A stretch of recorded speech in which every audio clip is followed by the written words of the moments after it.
Bueno, el día de hoy felicitamos a todas las enfermeras de nuestro país. Es el Día de las Enfermeras. Siéntense, por favor. Y vamos a aprovechar la mañanera para entregar premios, galardones a 3 destacadas enfermeras de nuestro país. Ella es la doctora Juana Jiménez Sánchez, Yolanda Flores Peña, doctora también, Yolanda Flores Peña, y la maestra Sandra Sonalí Olvera Arreola. Y vamos a iniciar con el doctor David Kersenovich, secretario de Salud, para hablar sobre enfermería y la labor que hacen enfermeras y enfermeros en nuestro país. Después vamos a darle la palabra a los 3 directores de las instituciones, un mensaje muy breve, a Martí Batres, Zoe Robledo y Alejandro Schwartz, y después entregamos los galardones con Patricia Clark, que es la secretaria del Consejo de Salubridad General. Pero como todos los lunes vamos a iniciar con quienes quieren los precios de manera muy rápida, Iván. Y después de la entrega de los galardones, de manera breve también, vamos a informar del programa Salud Casa por Casa. Lo hacemos el día de hoy también porque pues, la mayoría de quienes forman parte de este programa son enfermeras de nuestro país que están realizando esta extraordinaria labor que ya inició de visitar casa por casa a todas y todos los adultos mayores del país. Entonces, muy brevemente iniciamos con Iván, después David, después, bueno, así como están sentados Zoé, Martí y Alejandro, y después la doctora Patricia Clark. Adelante.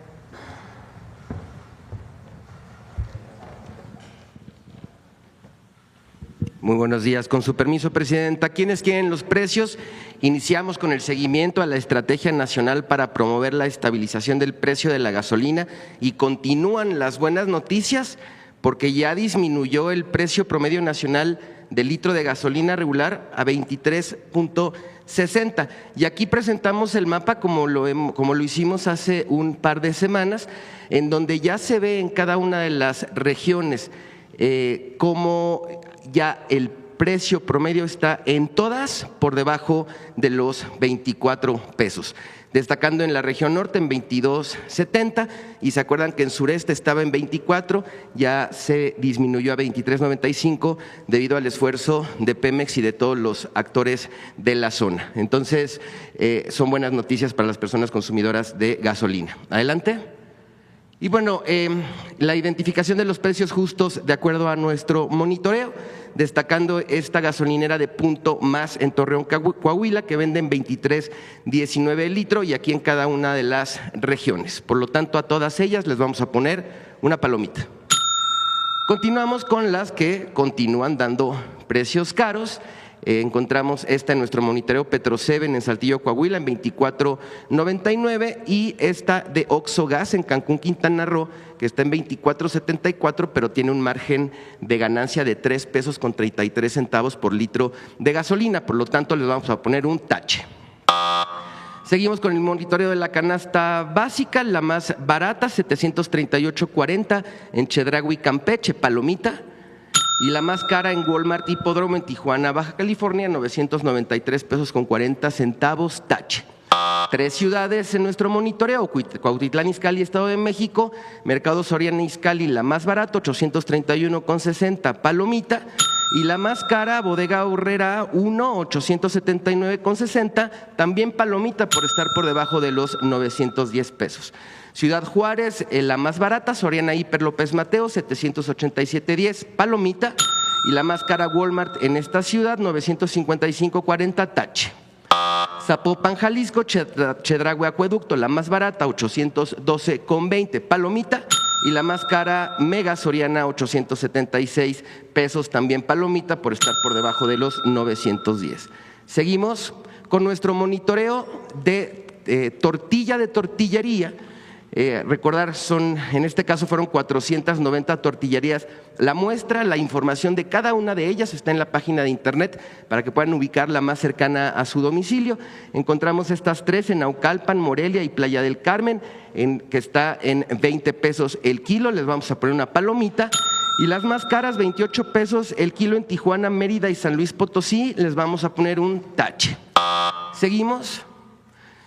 ¿Quiénes quieren el envío de dinero? En la modalidad de envíos en efectivo, en el monitoreo que realizamos de las remesadoras, la que más, recordar que hacemos un ejercicio, una simulación de 300, una familia que está enviando $350 americanos, ¿cuánto nos da en pesos? Entonces, la que más da encontramos en esta modalidad, Pagafón Smart Pay, que por $350 da 7,030 pesos con 92, les vamos a poner una palomita. Y la que menos da es Pangea Money Transfer, que por cada $350 da 6,671, les vamos a poner un touch. Y aquí recordarnos que la información que se necesita para determinar qué remesador escoger es el promedio que cobra de comisión y cuánto tiene el tipo de cambio. Aquí está la información completa. Adelante. En la modalidad de depósito a cuenta, la que más da por tus $350 es Cloud Transfer Services, le vamos a poner una palomita. Y la que menos da es HUM, que da 6,670,64, le vamos a poner un touch.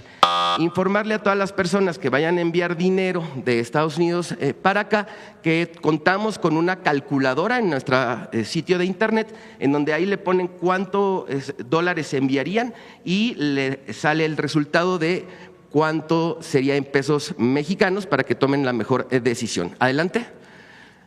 Financiera para el Bienestar es pionera en el pago de remesas internacionales, ofrece grandes ventajas al utilizar sus servicios, cobertura en más de 1,700 sucursales en todos los estados del país, no hay cobro de comisión para las personas beneficiarias y puede enviar hasta $10,000 por mes. Recomendamos la utilización de Finabien. Adelante.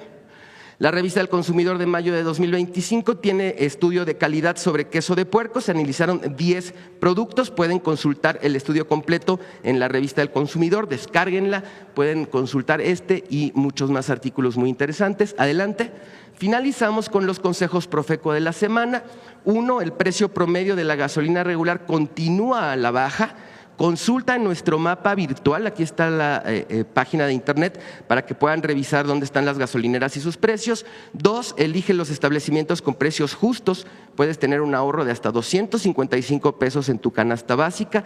3, compara entre remesadoras los costos por comisión y el tipo de cambio para elegir la que te da más por tu dinero. Finabien es una opción para cobrarlo, hay 1,700 sucursales en el país.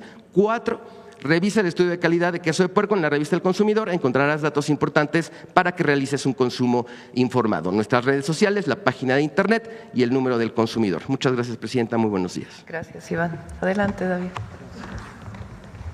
Perdón. Con su permiso, Presidenta, buenos días a todas y todos. Para el sector salud, el 12 de mayo es un día muy especial y muy importante, ya que se celebra el Día Internacional de la Enfermería como homenaje al natalicio de la enfermera Florencia Nightingale en 1820. Es muy importante y muy significativo este día porque la salud del país recae en forma importante en nuestras enfermeras y enfermeros. Alrededor de 400,000 de ellos en todo el país, representados el día de hoy por 3 distinguidas enfermeras que serán reconocidas dentro de un momento. ¿Por qué es importante? Principalmente por 2 aspectos que tienen que ver. 1, la atención médica de las y los pacientes y el segundo, la salud pública del país.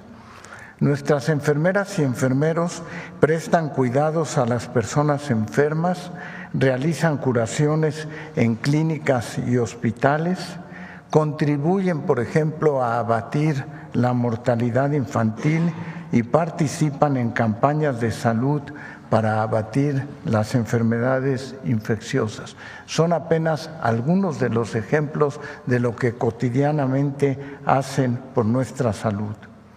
Es por todo esto que la población en general y en particular las médicas y los médicos reconocemos diariamente su trabajo como algo muy importante para mantener la salud del país. Un ejemplo de ellos lo quiero mencionar. En 1925, la Escuela de Salud Pública de México del Instituto Nacional de Salud Pública dio paso a la profesionalización de esta labor, principalmente desde la perspectiva de la salud pública, impartiendo el primer curso de enfermería visitadora con 31 estudiantes.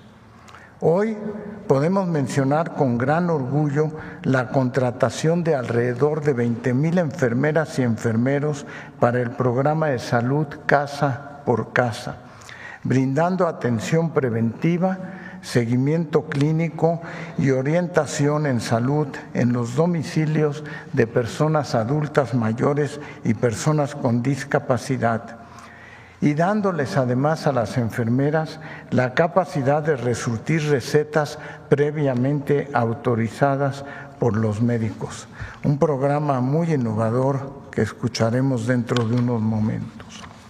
En este día festejamos el compromiso, la pasión y la entrega diaria de todas nuestras enfermeras y enfermeros en cada comunidad, en cada centro médico y hospital del país. No quiero dejar de recordar a Florencia Nightingale, impulsora de la enfermería moderna, y quisiera terminar mi participación con dos frases suyas que son muy relevantes. Decía ella: nunca pierdas la oportunidad de comenzar algo sin importar lo pequeño que sea, pues es maravilloso ver que con frecuencia la semilla germina y echa raíces. Y cuando le preguntaron cuál era el lema por el cual vivía, dijo: prefiero 10 veces morir en el mar nadando hacia un nuevo mundo que quedarme en la playa con los brazos cruzados. La labor de nuestras enfermeras en forma cotidiana es precisamente vital para el sector salud. Por eso les agradecemos el día de hoy en nuestras 3 representantes. Muchas gracias.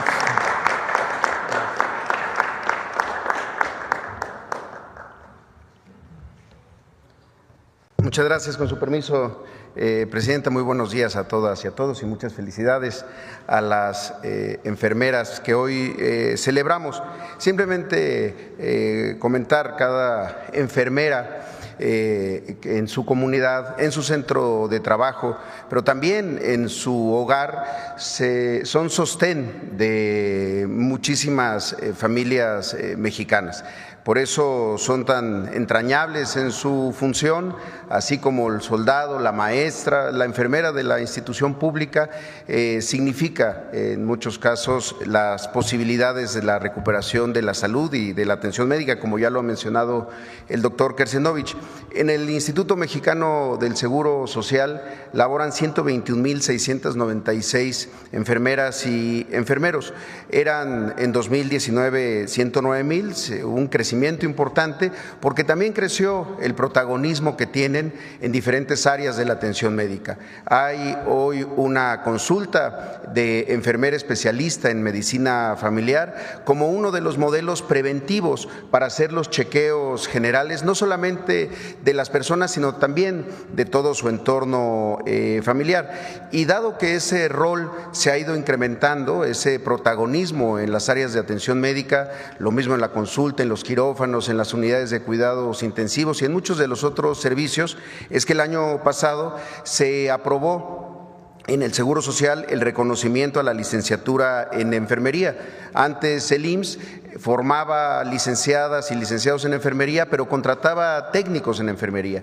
Eso llevó un proceso de varios años y el año pasado se dio este primer proceso de reconocimiento con la acreditación al interior del IMSS de 43,668 enfermeras y enfermeros que cuentan con título, con cédula profesional de licenciada en enfermería. De esta manera abrevamos y aprovechamos no solamente sus conocimientos, sino también su enorme compromiso con las instituciones públicas de nuestro país. Por eso, a todas las enfermeras del IMSS y de todo el sector, muchas felicidades en su día. Gracias, presidente. Adelante, Martín.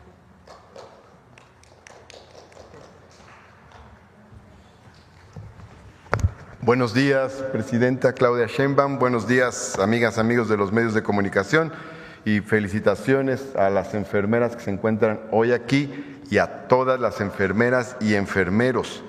Hoy, 12 de mayo, conmemoramos el Día Internacional de la Enfermería. La enfermería es ciencia, la enfermería es profesión, la enfermería es territorio, es cuidado. La enfermería es una profesión que acompaña el ciclo completo de la vida, desde el nacimiento hasta la muerte, desde la salud plena hasta la enfermedad crónica, desde la consulta hasta el hogar. Sin la enfermería, los hospitales no funcionan, pero sin la enfermería, la prevención tampoco funciona. Las enfermeras y los enfermeros, sin embargo, no solo cuidan, también investigan, piensan, innovan, producen conocimientos. Su trabajo también es científico, porque desde la práctica, desde la acción que está situada en realidades complejas, se genera un saber imprescindible. Cada vez más la enfermería está desarrollando estudios de posgrado. Su conocimiento es científico, enraizado en la práctica y en los llamados saberes comunitarios. La enfermería es una estrategia muy importante para articular salud, cuidados y seguridad social, porque cuidar no es un acto privado, es una política pública y en este caso es una estrategia de Estado.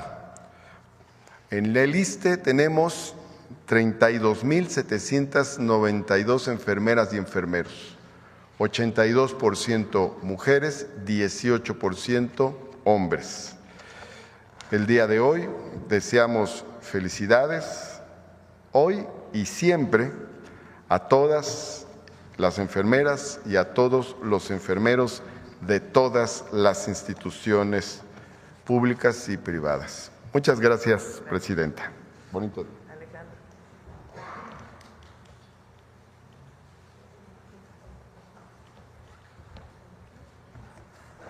Con su permiso, presidenta, hoy reconocemos a las enfermeras y enfermeros quienes hacen realidad el derecho a la salud en cada turno, con cada gesto de cuidado, con cada decisión clínica tomada muchas veces a altas horas de la madrugada. Alguien dijo que la enfermería era la columna vertebral de los sistemas de salud y en nuestro modelo de atención son ustedes también nuestro corazón. En el ISSSTE Bienestar tenemos 124,244 enfermeras y enfermeros que trabajan en centros de salud, hospitales y hospitales de alta especialidad. En este momento se encuentran trabajando desde el Hospital Regional de Alta Especialidad de Iztapaluca hasta en el Nayar, en nuestro Hospital Comunitario Jesús María. Gracias por sostener la vida donde más se necesita, por acompañar sin descanso y por hacer de los servicios públicos de salud una causa viva y cotidiana. Feliz día, con profundo respeto y gratitud. Muchas gracias. Patricia.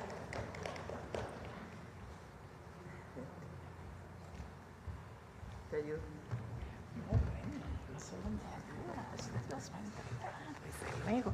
Muy buenos días, Presidenta. Muchísimas gracias. Es para nosotros un placer estar del Consejo aquí con ustedes. Y bueno, el Consejo de Salubridad General, como cada 12 de mayo en este día, que es el Día Internacional de la Enfermería, da 3 reconocimientos importantes a 3 enfermeras que se han distinguido por estar dentro de su labor día a día. Los premios llevan el nombre de 3 mujeres que dejaron huella en la enfermería mexicana: Graciela Arroyo de Cordero, María Guadalupe Cerizola Salcido y María Suárez Vázquez. Sus trayectorias fueron ejemplares, representan historia viva de la enfermería en México en la construcción y consolidación de esta disciplina y son un símbolo de compromiso, visión y profundo sentido de servicio que distingue a esta profesión. Muchísimas felicidades a nuestras 3 y tenemos para ahí un video muy cortito de nuestras 3 galardonadas, si nos lo pusieran pasar, por favor. Y seguimos. Hola, yo se buscaron.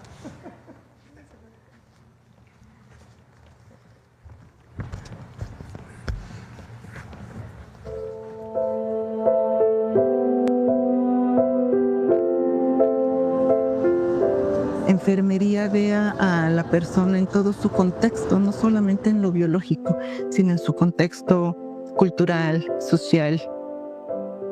Empiezas a hacer esos contactos, esas alianzas con otros que piensan como tú, darle un cuidado humano, un cuidado digno a esas personas. El conocimiento científico lo hemos planteado de una forma que podemos llegar a la comunidad, dirigido de forma culturalmente adaptable a nuestras comunidades. El principal logro que puedo decir que hemos tenido. Este reconocimiento que se hace el día de hoy en realidad no es para mí. Yo no podría dedicarle tanto tiempo aquí al instituto si no fuera posible con el apoyo de mi familia. Se lo agradezco a todas esas personas que me enseñaron, mis tutores, mis maestros, durante toda mi vida profesional, no solamente siendo alumna, sino en el día a día. Yo siempre aprendí de las personas. Me gustaría agradecer a mi mamá.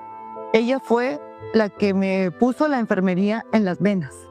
Y a mi papá, un abrazo hasta el cielo. Gracias por tanto. Gobierno de México.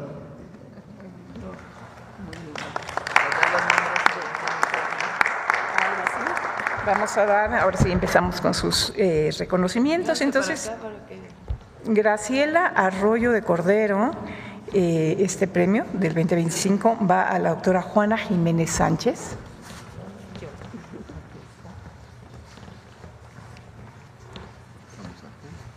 ...50 años de servicio, jubilada y sigue ayudando.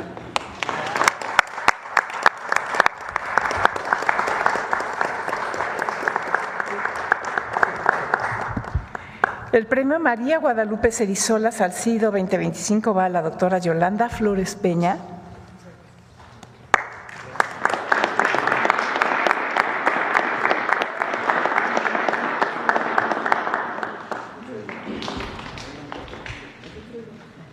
Y finalmente nuestro tercer premio, María Suárez Vázquez 2025, va a la maestra Sandra Sonalí Olvera Arreola.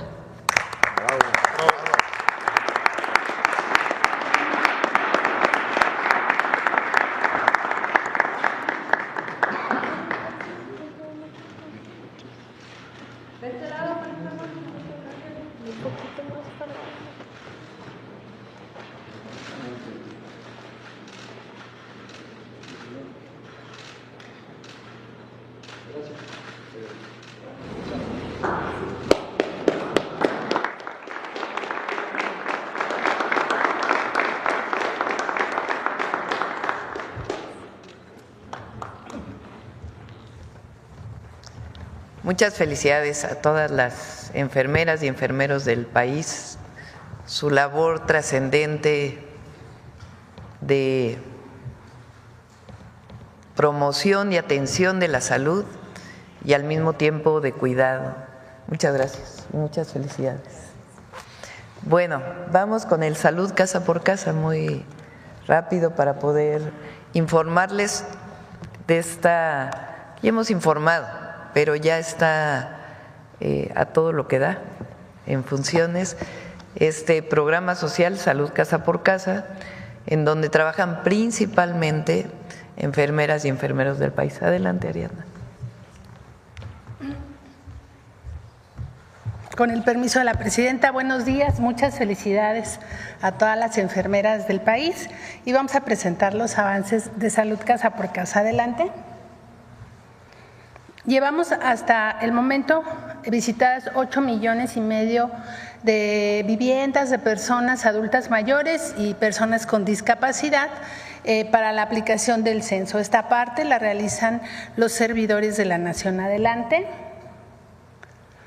Gracias, adelante.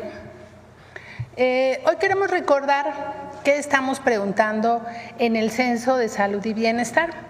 Hacemos una serie de preguntas que tienen que ver con la condición socioeconómica de las personas y especialmente en el tema de salud, los antecedentes médicos de ellos y sus familias, con qué vacunas cuentan, principalmente ahora el COVID, qué enfermedades padecen, estudios clínicos que se hayan realizado o que tengan pendientes, cuántas visitas al médico realizan y dónde se atienden, qué medicamentos consumen, si viven con discapacidad. En el caso de los adultos mayores, las personas con discapacidad, ya conocemos su condición, cómo es su alimentación, qué actividad física realizan y también una serie de preguntas sobre salud emocional. Adelante.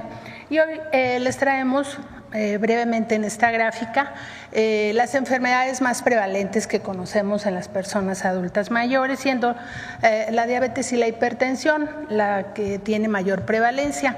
Estos datos se encuentran en las encuestas nacionales de salud, pero hoy tenemos esta información nominal. Es muy importante decir y reconocer que la decisión de la presidenta Claudia Sheinbaum es fundamental porque hoy considero que somos el país que más conoce a sus adultos mayores y es una estrategia correcta en medida que nuestro país envejece en sus grupos de edad. Adelante.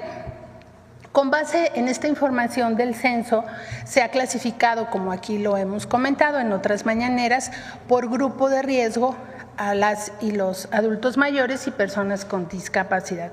De tal manera que el grupo 1, que son quienes viven en condiciones sanas, representa el 35%, el 60% en el grupo 2, que son aquellas personas que tienen alguna enfermedad o condición, pero que se mantienen en control y con autonomía total. Y el grupo 3 y 4 son quienes sí dependen de un apoyo. En el grupo 3, por ejemplo, quienes tienen más de una comorbilidad, pero que están atendidos, pero su autonomía es parcial. Y en el grupo 4 son quienes dependen totalmente del apoyo de alguien más. Adelante.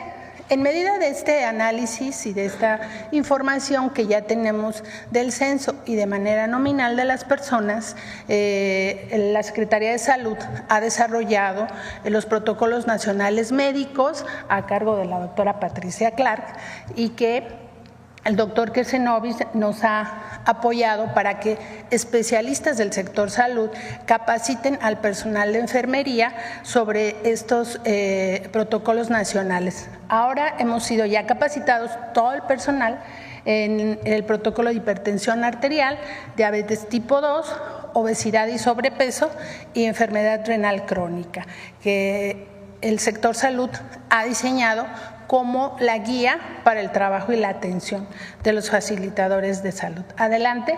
Y esta capacitación pues se replica en todo el país a todo el personal con el que contamos de enfermería. Adelante. Como ya se ha informado, son cerca de 20,000 enfermeras, va siempre creciendo el número, que ya están incorporadas al programa de salud casa por casa. También contamos con un grupo de médicos que están ya haciendo sus recorridos casa por casa. Recordar a las familias, si me ayudan con la que sigue, gracias, que en esta primer visita, adelante, En esta primera visita, para que recordemos, lo hemos informado, pero para que todo el mundo esté pendiente de ello, sobre todo a las familias, porque nos dicen qué le van a practicar a mi mamá, a mi papá, a mi abuelito. Primero que nada, en esta primera visita se va a levantar la historia clínica. Hemos hecho el censo como una primera etapa, el censo continúa hasta alcanzar a visitar a todos, lo estamos realizando, pero ya el personal de enfermería y los médicos levantarán la historia clínica detallada.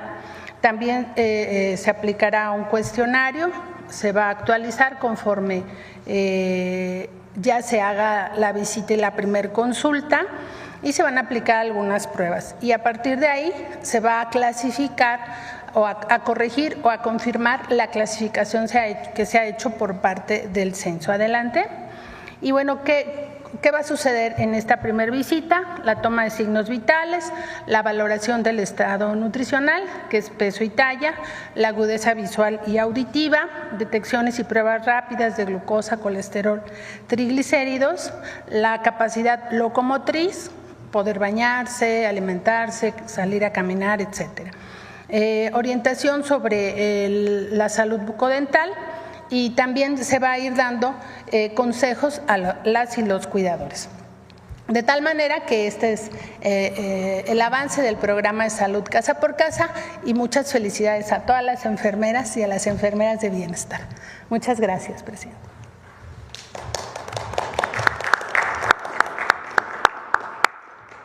Muy bien, pues ahora sí vamos a las preguntas.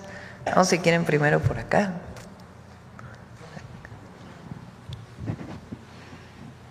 Buenos días, presidenta. Elia Cruz de La Hoguera. Me gustaría hacer una consulta sobre el programa Casa por Casa. ¿Cómo se va a otorgar las recetas médicas, debido a que solamente las pueden otorgar los médicos? Vamos, ¿cómo se va a dar eso? ¿Quieres informar, David? Todas las personas adultas mayores y con discapacidad que se van a visitar han tenido previamente una valoración médica en su centro de salud y se encuentran recibiendo medicamentos. Durante la visita que hagan las enfermeras y los médicos en su domicilio, si están estables, las enfermeras tendrán la capacidad de resurtir las mismas medicinas que están recibiendo. En caso de que ellas detecten cualquier alteración, tendrán que hacer una consulta con su médico en el centro de salud donde se encuentra, para reportarles si es que hay que modificar en algo su receta. Y si detectan todavía algo mucho más significativo, no van a recetar, sino que serán referidas a la consulta en su centro de salud.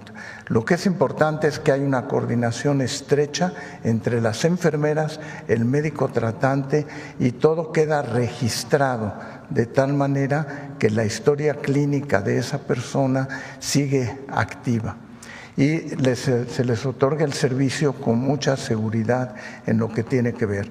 También la dispensación de los medicamentos se hará a través de farmacias del bienestar, de tal manera que puedan recibir sus medicamentos en su casa o poderlos recoger en el sitio donde se requiera. Muchas gracias, doctor. En una siguiente pregunta, presidenta, el caso que veíamos ayer sobre la gobernadora de Baja California, Marina del Pilar, que a Estados Unidos le notificó que le retiró la visa a ella y a su esposo. El gobierno de Estados Unidos le informó a su gobierno que le iban a retirar la visa, dado que es una gobernante en funciones. No tenemos ninguna notificación del gobierno de los Estados Unidos. Ayer lo supimos por el comunicado que emitió la propia gobernadora, y vamos a esperar a recibir la información. No nos vamos a adelantar. ¿No tiene ningún conocimiento sobre si tiene una investigación? Las causas no. Hasta ahora se va a solicitar la información para saber cuáles son las causas de por qué se retira estas visas. Entonces no nos adelantemos, vamos a esperar la información y no nos fuimos notificados. ¿Existirían otros casos además de la gobernadora de Baja California? No hemos sido notificados de ningún caso y es importante pues que haya la coordinación y la colaboración que siempre ha habido. Entonces vamos a esperar la información antes de emitir cualquier comunicación. Vamos a esperar la información de por qué fueron retiradas estas visas. Y todos los artículos estos que han salido de que ya estábamos informados, nada, no estábamos informados. Y el gobierno de los Estados Unidos pues tiene que informar al gobierno de México. Entonces vamos a esperar. ¿Cómo se lee esta acción, Presidenta? Pues vamos a esperar, porque no sabemos cuál es la causa. Ok, Presidenta, gracias. En otro tema sobre también esto que dio a conocer ayer el secretario de Agricultura, Julio Verdeguer, sobre el gusano barrenador, el cierre que decretó Estados Unidos de forma unilateral, ¿qué acciones tomará su gobierno para que no ocurra cada mes como ya lo anticiparon? No estamos de acuerdo con esta medida. El gobierno de México ha estado desde el primer momento que se recibió la alerta del gusano barrenador, trabajando en todos sentidos. Tengo un informe aquí del propio secretario Verdeguer, pues de todas las acciones que se han realizado, todas las medidas para evitar y para erradicar además el gusano barrenador, que normalmente viene por la frontera sur. Se ha estado trabajando, ya lo ha estado informando él y lo sigue informando, puede venir aquí a la mañanera a informar todas las medidas que se han tomado. Entonces no estamos de acuerdo con esta medida.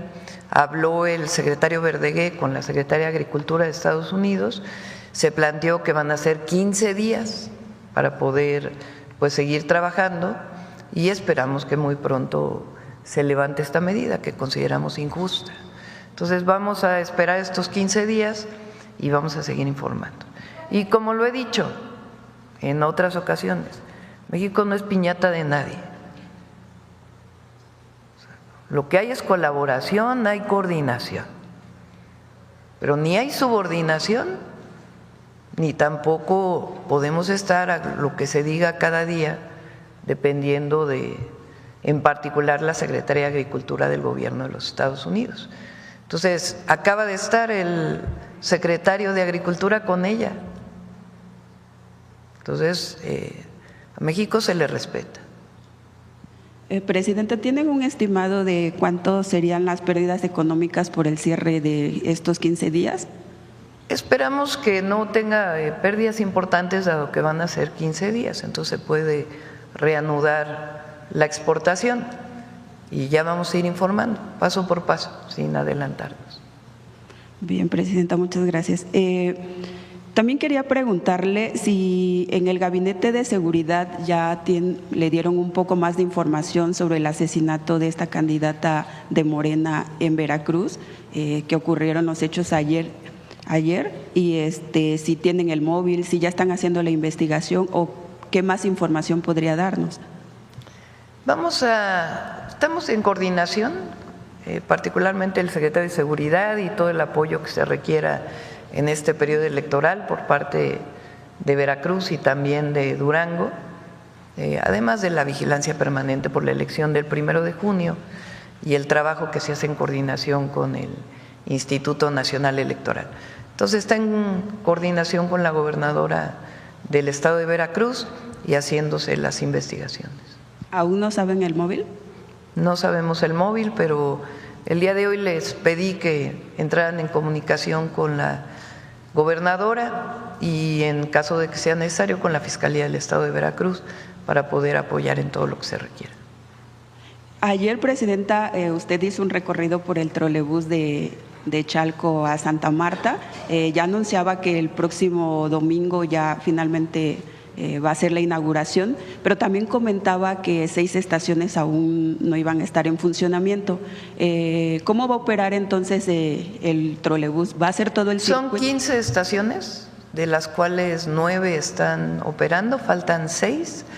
Son 3 que están en las cercanías de Chalco, en Chalco, Valle de Chalco, porque ya estaban terminadas, pero el trabajo que se está haciendo del colector de Chalco para evitar inundaciones, pues las inhabilitó en este momento, dado el trabajo que se está haciendo. En un mes más o menos, a finales de este mes, mediados del próximo, se termina por completo el trabajo del colector y se requerirán unos días para rehabilitar las estaciones. Por otro lado, las otras 3 estaciones que ya están cerca de Iztapalapa, ahí, mientras se hizo el trolebús elevado, encontraron ahí un colector que estaba en mal estado. Entonces, se tuvo que arreglar todo ese colector y por eso tuvieron este retraso estas 3 estaciones. De todas maneras, se decide inaugurar el trolebús.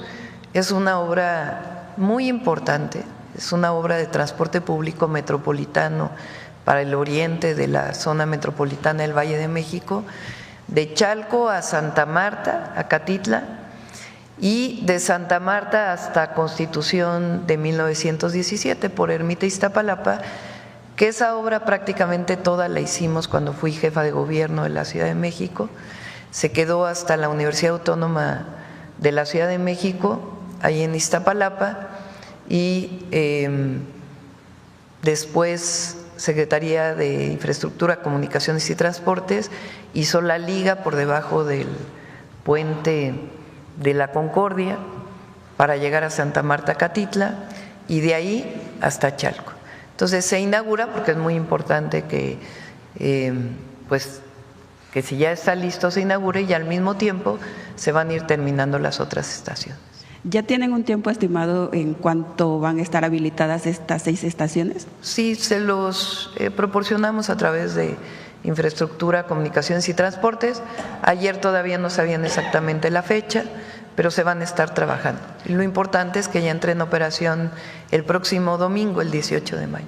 ¿Y cuándo prevén también quitar como este carril de confinamiento que hay sobre? También se está trabajando en todo el Bajo Puente, sí, para que ya funcione completa la carretera de llegada a la Ciudad de México. Y finalmente, Presidenta, en el tema del colegio militarizado, que donde lamentablemente falleció un niño cuando fueron a un campamento, ya detuvieron y vincularon a proceso al director y a uno de los directivos. Pero ¿qué pasará con esos estudiantes que iban a esta escuela y que les habían prometido que iban a recibir clases a distancia, pero esto no ha ocurrido? O sea, están sin clases. ¿La SEP podrá hacer algo por estos estudiantes? Sí, lo está atendiendo el secretario de Educación y está en contacto con… Para los que ya van a egresar y puedan tener, digamos, sus documentos sí, se va a resolver. tiempo. Está ahí en contacto Mario Delgado. Ok, muchas gracias, Presidenta. A ver, por acá. Vamos así. Buenos días, Presidenta. Buenos días. Buenos días, enfermeras. Feliz día. José Manuel Fuentes, de Capital 21, corazón de la capital.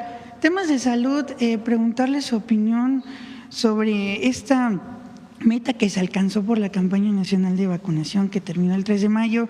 Se alcanzó el 120% de la meta, rebasó lo que se tenía pues como estimado. Preguntarle su opinión. De vacunación. Gracias. Y en primer lugar agradecerles la colaboración de todos ustedes porque efectivamente se superó la meta de lo que esperábamos que ocurriera en esa semana. Se alcanzó el 120% de la meta y se vacunaron 2.300.000 niños. Eso es un avance muy significativo y es parte de la estrategia de vacunación que no nomás se circunscribe a la Semana Nacional de Vacunación. Esa semana tenía como propósito despertar el interés en la vacunación de los niños. Fue en todo el país, se visitaron todas las zonas del país, hubo vacuna disponible para todo aquel que la requería y sigue habiendo suficiente vacuna. De tal manera que esperamos poder alcanzar la meta del 90% de los niños protegidos, pero no nos vamos a quedar ahí. Queremos llegar a 95% de los niños vacunados, porque esa es la mejor medida preventiva precisamente para enfermedades como las que están surgiendo a nivel mundial, como es el sarampión y la tosferina. Muchas gracias, secretario. Gracias. También preguntarle, Presidenta, cómo se va a hacer para seguir atendiendo la hipertensión arterial. Ahorita nos mostraban el dato de que es el mayor padecimiento que se encontró. Pues mejor que lo informe el doctor. Sí. Y bueno, también preguntarle de una vez el tema de los medicamentos de esta compra consolidada. ¿Cuántos se están considerando para atender la hipertensión? Sí. Pero en lo que tiene que ver a la hipertensión arterial, ya en una ocasión previa había yo mencionado que 40% de la población general desconoce que tiene hipertensión arterial y es hasta que tienen alguna molestia que acuden al médico. De tal manera que entonces nuestro esfuerzo tiene que ser con la prevención. Ojalá todas las personas se tomaran la presión arterial cuando menos una vez al año para detectarlo en fase temprana. Cuando eso no ocurre, tenemos la alta frecuencia de mortalidad por infartos del miocardio y por otras complicaciones como son el daño renal. El consejo que seguimos insistiendo es que todas las personas se tomen la presión arterial cuando menos una vez al año para tratar de detectarlas en fase temprana. Y la otra cosa que insistimos en la prevención tiene que ver con una alimentación sana. Todo lo que hemos hablado de los alimentos chatarrizados, procesados, que son aquellos que favorecen el desarrollo de la presión arterial elevada. Entonces, una buena alimentación, hacer ejercicio y tomarse la presión una vez al año son las medidas más importantes para lograr abatir la presencia de hipertensión arterial y diagnosticarlo en fase temprana. Muchas gracias, secretario. Ahora, en otros temas locales, Presidenta, preguntarle sobre una iniciativa que tiene el Congreso Local de la Ciudad de México para ver el tema de los espectaculares, que por cierto es para evitar lo que pasó con el Parque Bicentenario. Morena está proponiendo para que haya mayor responsabilidad en las empresas y también en las alcaldías. Esto tiene que ver también con lo que usted ha señalado de que se tiene o se está investigando pues esta concesión del Parque Bicentenario y también por lo que pasó en la Gustavo Madero previo al Día de las Madres, que se cayó también una estructura. Preguntarle su opinión. ¿Pero los espectaculares o espectáculos? Espectáculos, perdón, sí, Presidenta. Porque los espectaculares también. Ahí cuando fui jefa de gobierno de la Ciudad de México, prácticamente se retiraron todos los espectaculares de azotea. Sí. Los que estaban sobre azoteas, que son los que representaban mayor riesgo de protección civil, y se reguló en la ley, pues, los anuncios espectaculares. Ahora, sobre espectáculos me parece bien. Hay regulaciones que tienen que ver con protección civil. Entonces, sí es importante que cualquier actividad pues tenga todos los requisitos, elementos fundamentales de protección civil para evitar cualquier accidente. Sobre el Parque Bicentenario, se está haciendo todo para retirar la concesión. Hay algunos temas jurídicos que está viendo la consejera jurídica y la secretaria de SEDATU y el INDAVI, pero se va a retirar la concesión. Queremos que ese parque sea operado por la Secretaría de Cultura, porque no tiene sentido que haya concesión. Fue una concesión que se otorgó a finales del 2000, bueno, casi al final del sexenio de Peña Nieto, casi la entrada del presidente López Obrador. Entonces, nuestro objetivo es que ese parque sea operado por la Secretaría de Cultura Federal, en coordinación evidentemente con el gobierno de la Ciudad de México, dado que está en la Ciudad de México. Ese parque es donde estaba la refinería de Azcapotzalco. En realidad el parque está en la Miguel Hidalgo, no está en Azcapotzalco. Y en el límite con Azcapotzalco, y el objetivo es que sea operado por Secretaría de Cultura. ¿Tienen una fecha estimada, Presidenta, para puede informar Indavi y Sedatu todo lo que tiene que ver con el parque, pero el objetivo es que lo opere la Secretaría de Cultura. Gracias, Presidente. Por último, preguntarle si su gobierno va a mandar una solicitud formal para invitar al Papa León XIV para que venga a nuestro país. Va a ir a la Secretaría de Gobernación y ahí vamos a entregar una carta al Vaticano. Si lo puede ver personalmente, muy bien, y si no, de todas maneras se va a entregar una carta para invitarlo a venir a México ya en la fecha que él considere oportuna. Muchas gracias, Presidenta. Gracias. A ver, vamos por acá y luego por acá.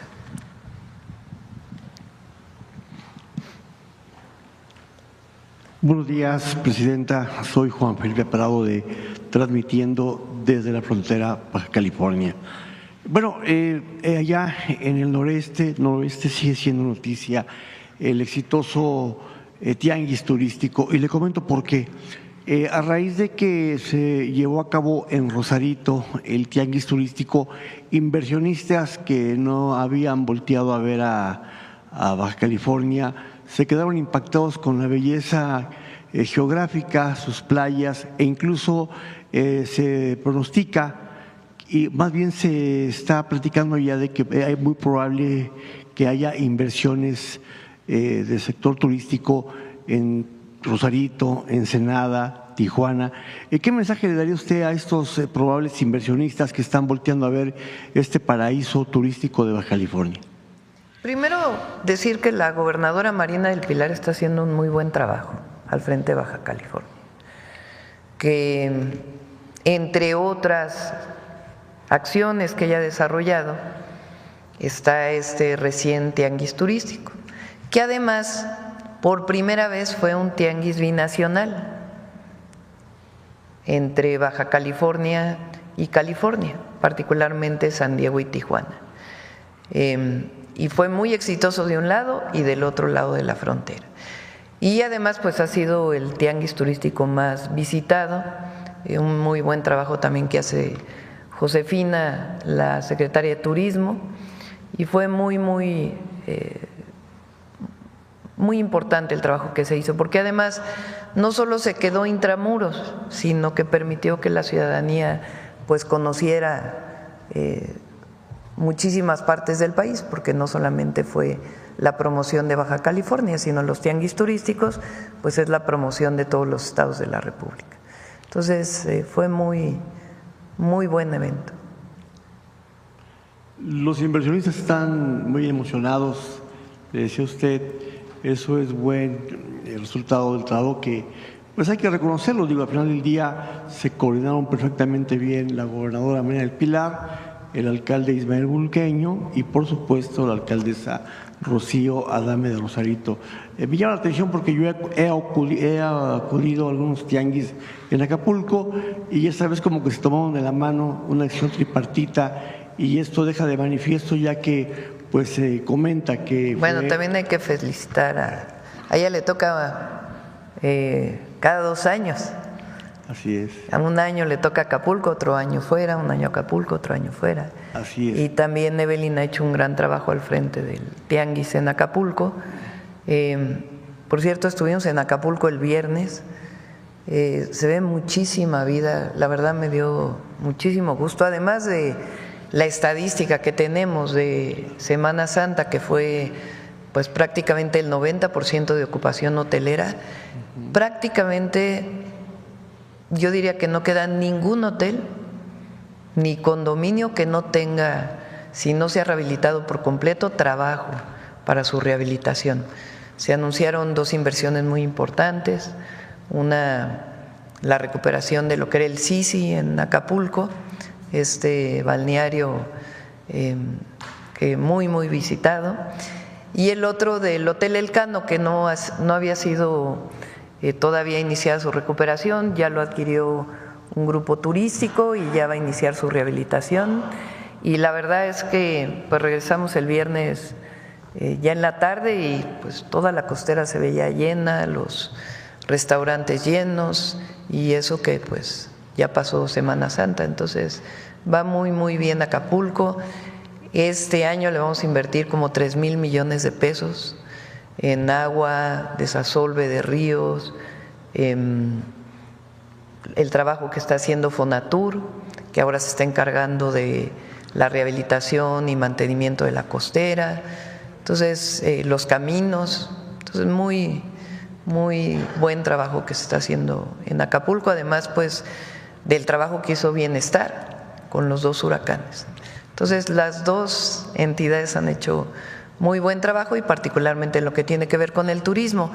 Vamos a presentar muy pronto la parte turística del Plan México, porque presentamos 18 puntos que tienen que ver con manufactura principalmente, con el sector secundario que se le llama de la economía, que es la producción manufacturera, y ahora también vamos a presentar pues inversiones muy importantes en turismo en todo el país, extranjeras, nacionales, y además pues lo que se requiere del ordenamiento territorial de las playas que hemos estado platicando, parte del Plan México.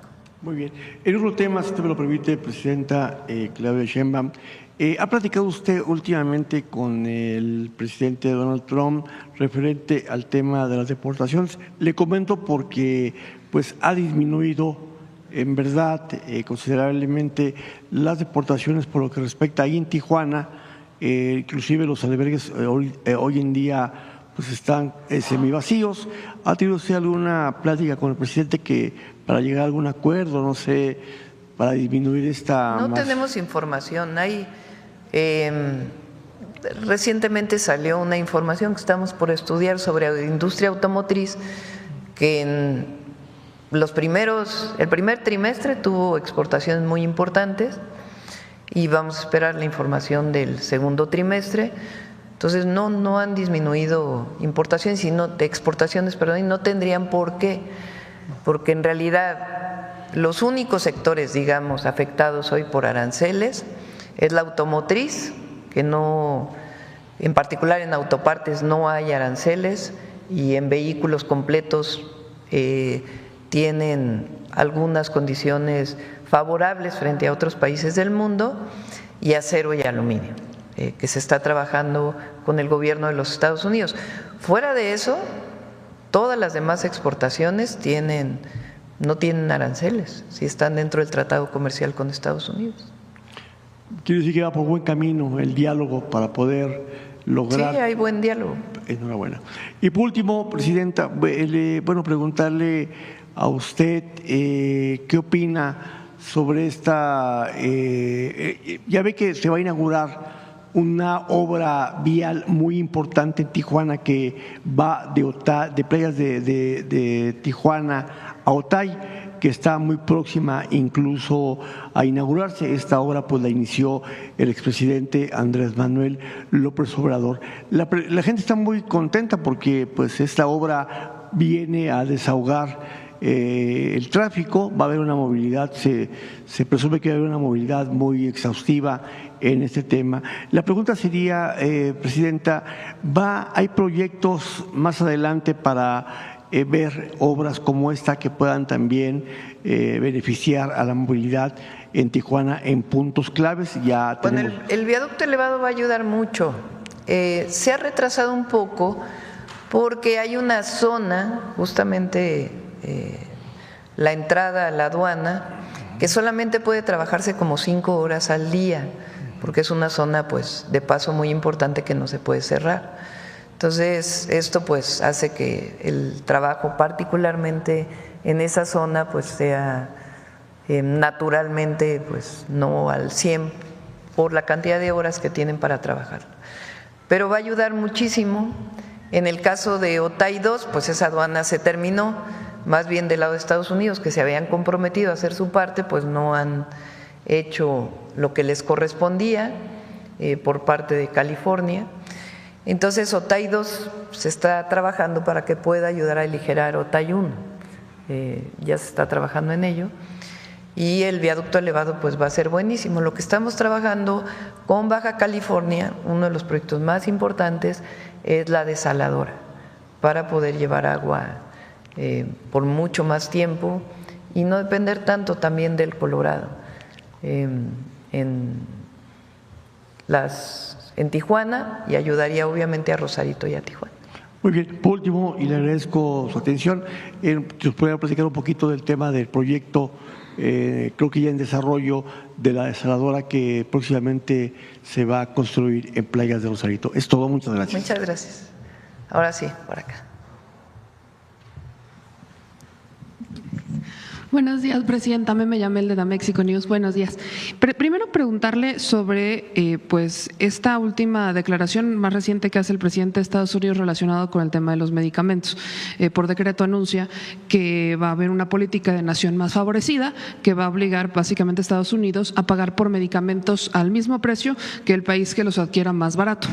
Esto han analizado si de alguna manera va a afectar a otros países, como por ejemplo el caso de México. Pensemos, por ejemplo, en alza de los precios internacionales para los medicamentos. ¿Hay algún impacto que se haya previsto sobre esto? No, yo creo que al revés. Va a ayudar. De todas maneras, apenas se anunció el día de ayer, entonces lo está analizando Secretaría de Salud, Secretaría de Economía, exactamente qué significa este anuncio que hace el presidente Trump, y vamos a informar. Mañana, el Día de Salud, vamos a informar acciones que vamos a tomar para aumentar la producción de medicamentos en México. El presidente López Obrador hizo una acción muy importante para que se compraran medicamentos en el extranjero, que no era permitido, para ayudar también pues, a disminuir los precios en México, en la compra de medicamentos que hace el gobierno mexicano para todas sus instituciones de salud. Ahora lo que estamos buscando a través de las compras que hace el gobierno es que más empresas vengan a instalarse en México, empresas extranjeras y nacionales, para que se produzca en México el medicamento y eso pues permita mayor soberanía y también pues mayor competitividad en los precios. Entonces, mañana vamos a anunciar parte de esto, también agilización de trámites en COFEPRIS y otras acciones muy importantes que son parte también del Plan México y de pues la mejora en el abastecimiento de medicamentos en todas las instituciones de salud pública. Entonces, no así a principio en la información que hay, al revés, puede favorecer a México. En otro tema, presidenta, recientemente se ha reportado que Griselda López, exesposa de El Chapo Guzmán y madre de Ovidio Guzmán, habría ingresado a Estados Unidos por un puente internacional junto a más de 15 familiares. Esto, según reportan los medios de comunicación y el periodista Luis Chaparro, podría ser parte de las negociaciones de Ovidio Guzmán con el gobierno de Estados Unidos. Por parte del gobierno de México, ¿se sabe algo sobre esta situación? Si sí pasaron, incluso si hay investigaciones pendientes contra Griselda López, que se entiende forma parte importante del cártel Sinaloa para sus operaciones en México. Pregunté hoy en la mañana porque vi la nota, no hay más información que la que ha salido en las notas. Es importante decir porque vale la pena y lo platicamos en su momento el día que estuvo el fiscal aquí. Esta persona fue extraditada por México en el periodo del presidente López Obrador. Y el gobierno de Estados Unidos también debe informar a la Fiscalía, porque la Fiscalía tiene sus carpetas de investigación en México y por haber sido extraditado deben estar enviando información de manera permanente. Entonces, entiendo que lo va a hacer el fiscal y ya cuando tenga manera de informarles, pues les estará informando. Entonces, y se está solicitando a través de la Fiscalía, de acuerdo con lo que platicamos ese día, la información. Entonces, hasta este momento Estados Unidos no ha entregado esta información, digamos, de manera voluntaria como parte de la comunicación que debería de tener. No, debe entregarla a la Fiscalía, porque es el Departamento de Justicia. de los Estados Unidos y tiene que tener información coordinada con la Fiscalía General de la República. Y por último, Presidenta, en el portal hemos trabajado desde hace un par de años en una investigación relacionada con adopciones ilegales, que sobre todo se están dando en la península de Yucatán. En la última planteamos aquí un tema relacionado con una mujer a la que le habían separado de sus hijos, y en este caso otra vez en Yucatán, es un caso relacionado con un señor llamado Francisco Notni, al cual separan de su hija y hasta incluso lo han sentenciado. El tema aquí son dos. En primero, ya compartí Atención Ciudadana el caso particular de Francisco Notni, pero preguntarle, Presidenta, ¿cuándo se prevé quizás mandar reformas a las fiscalías? Entendiendo que en este caso en particular, pues son las fiscalías, la Fiscalía del Estado, la que en colusión con las autoridades, con los policías, pues terminan dando sentencias sin dar ni siquiera oportunidad a una legítima defensa. Entiendo que pues, seguimos en el proceso de la elección judicial, pero ese segundo paso ¿se ha trabajado, se ha previsto? Vamos a pedirle a Ernestina Godoy que nos ayude en este caso. Ella, en su momento con el DIF de la Ciudad de México, hizo una reforma muy importante para el caso de adopciones.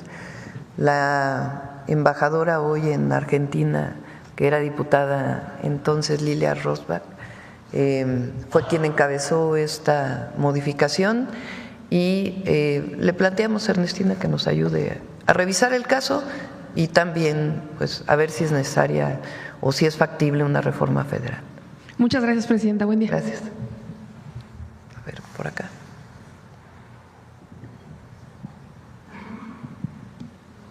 Gracias, Presidenta. Buenos días. Karina Vargas, de Reporte Índigo. Buenos días a todos. De la información que se dio a conocer del programa Salud Casa por Casa, saber cuál es el diagnóstico que se tiene hasta ahora sobre la salud emocional de las personas mayores y si se tiene prevista alguna estrategia para atender estas problemáticas. Sí. A ver, no sé si tengas la información ahorita del resultado. Si no, se los presentamos en la siguiente ocasión o mañana también, que es salud, que nos toca salud. Para todos los adultos mayores y familiares o personas con discapacidad que nos escuchan, el programa consiste en lo siguiente. Lo primero que hicimos fue un censo que siguen desarrollando las y los servidores de la Nación, y ahora se han incorporado enfermeras y enfermeros principalmente, que son parte del programa, aunque también hay algunos médicos y médicas. Entonces, el programa consiste en ir casa por casa de todos los adultos mayores que reciben su pensión a levantar un censo. El censo fue elaborado por la Secretaría de Salud en coordinación con Bienestar. Se empezó a realizar el censo pues prácticamente en noviembre más o menos, en octubre, desde que entramos al gobierno. El avance que tenemos en el censo, a ver si lo ponen, es de 13 y un poco más de personas, de 13.723.903 personas, que es voluntario obviamente, están en condiciones de recibir a los servidores de la Nación y al personal de salud. Ya llevamos el 62.3%, 8.5 millones de encuestas levantadas. Vamos así porque en cada casa se detienen por lo menos media hora, pero a veces una hora o un poco más, porque se hacen preguntas, se platica con las personas y ahí ya hay una estadística de pues las enfermedades, los padecimientos y también lo que tiene que ver con salud mental. A partir del 2 de mayo inició ya la visita formal de todo el personal de salud de casa por casa a las viviendas. Se va a terminar el censo y además va a iniciar una nueva visita porque ya tienen equipo, tienen estetoscopio para medir la presión, el azúcar en la sangre. Ahí llevan una tableta las enfermeras o el personal de salud y ahí empiezan a levantar el expediente clínico con mayor información. En caso de que un adulto o adulta mayor o persona con discapacidad se vea que está en condiciones de alguna crisis, algún problema mayor, se le puede incluso acompañar al centro de salud para que sea atendido por un médico. Posteriormente a este levantamiento, pues se va a ver cuáles ya tienen expediente médico en el centro de salud.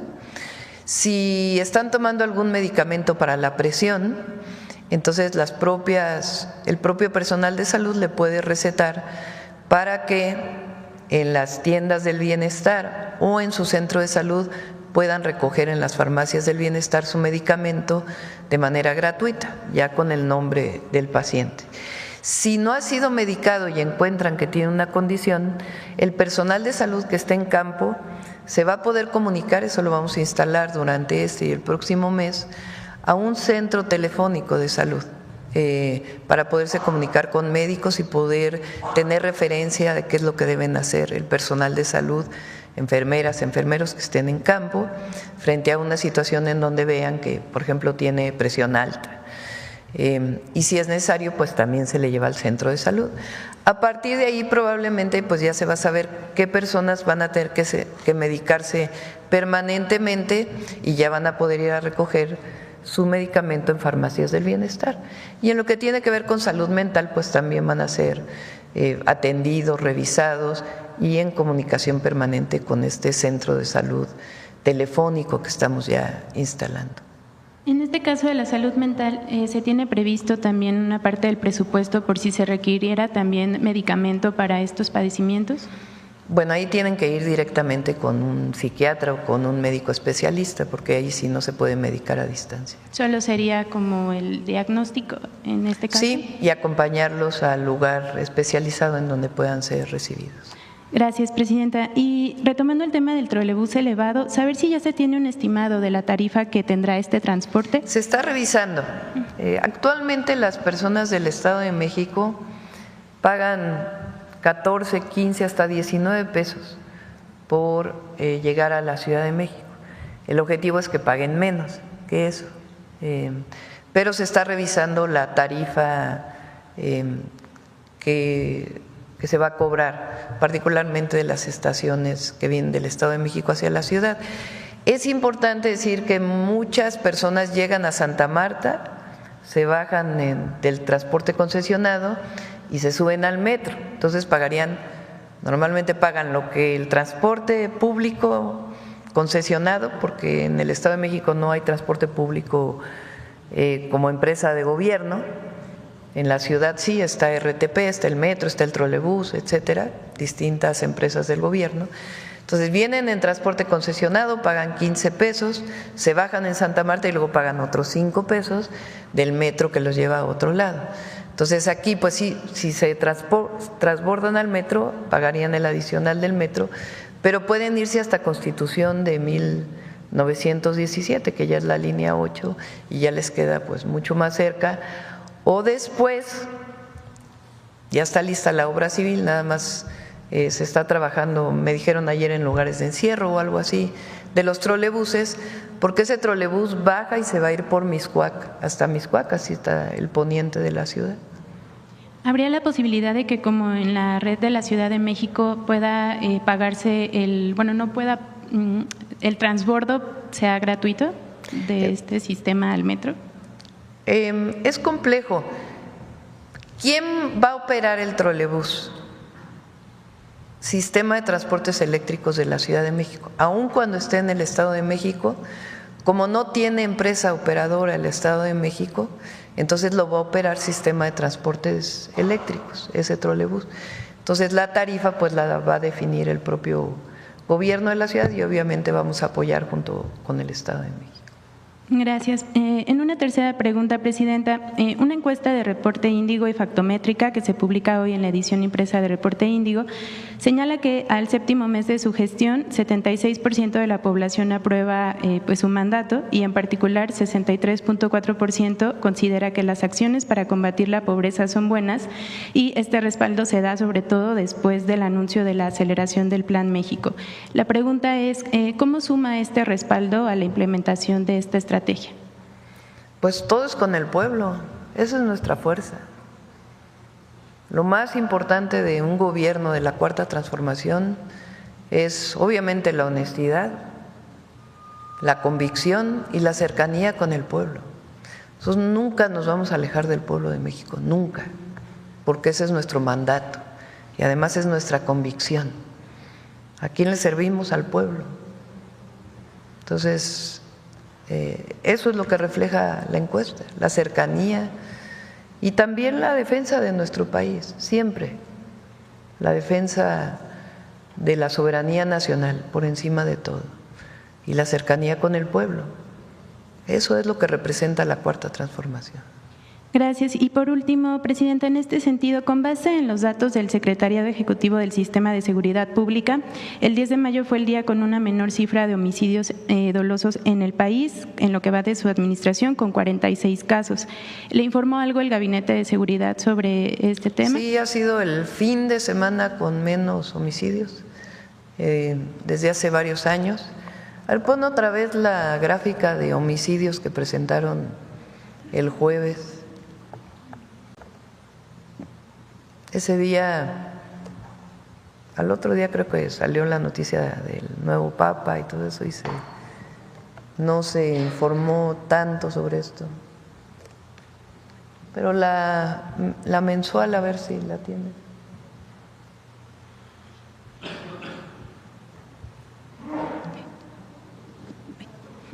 Fíjense el dato. Entre septiembre de 2024 y abril del 2025, una disminución del 25% en homicidios dolosos. De marzo a abril, de 74 a 65. O sea, 9 homicidios diarios menos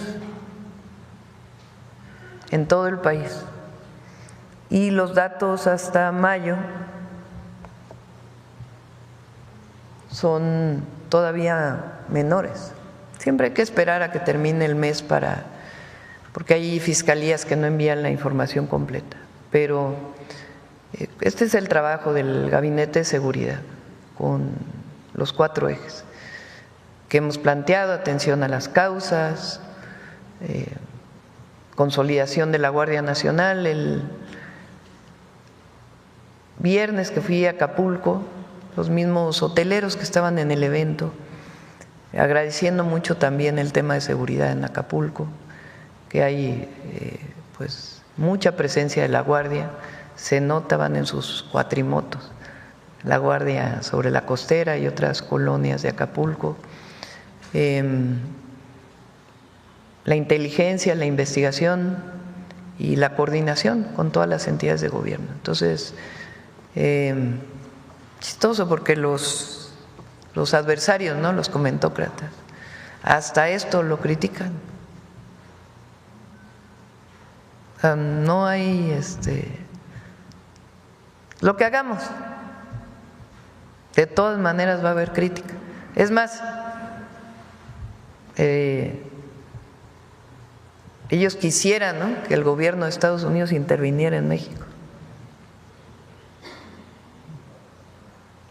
que no es muy patriótico que digamos, ¿verdad? Se parecen algunos del siglo XIX que fueron a buscar a Maximiliano. Entonces, este es muy buen trabajo del Gabinete de Seguridad, el seguimiento permanente y el reconocimiento que hacemos al equipo del secretario de Seguridad, al general secretario y la Guardia Nacional y el Ejército, la Marina y la Fiscalía y las fiscalías estatales y los gobiernos estatales, que hay mucha coordinación. Muchas gracias, presidente.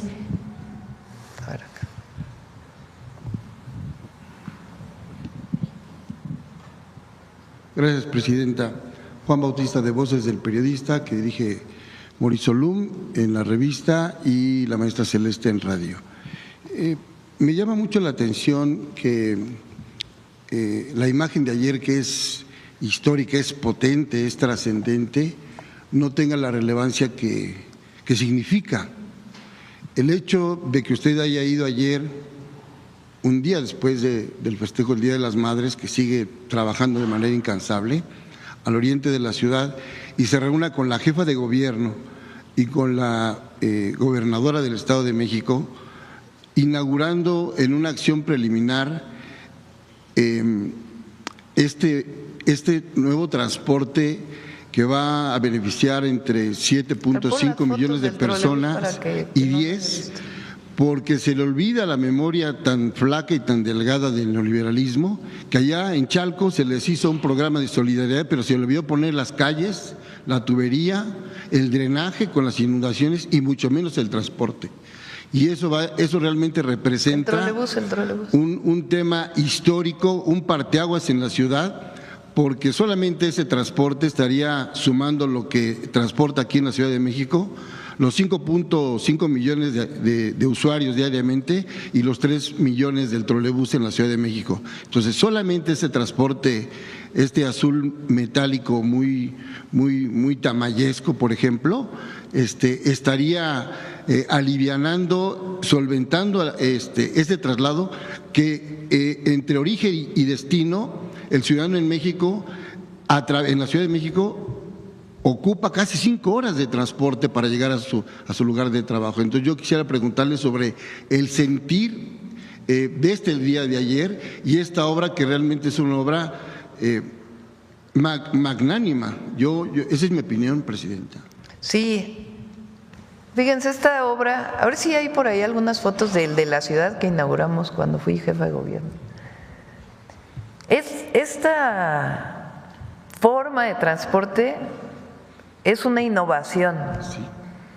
No hay en ningún lugar del mundo un segundo piso que mueva exclusivamente trolebuses.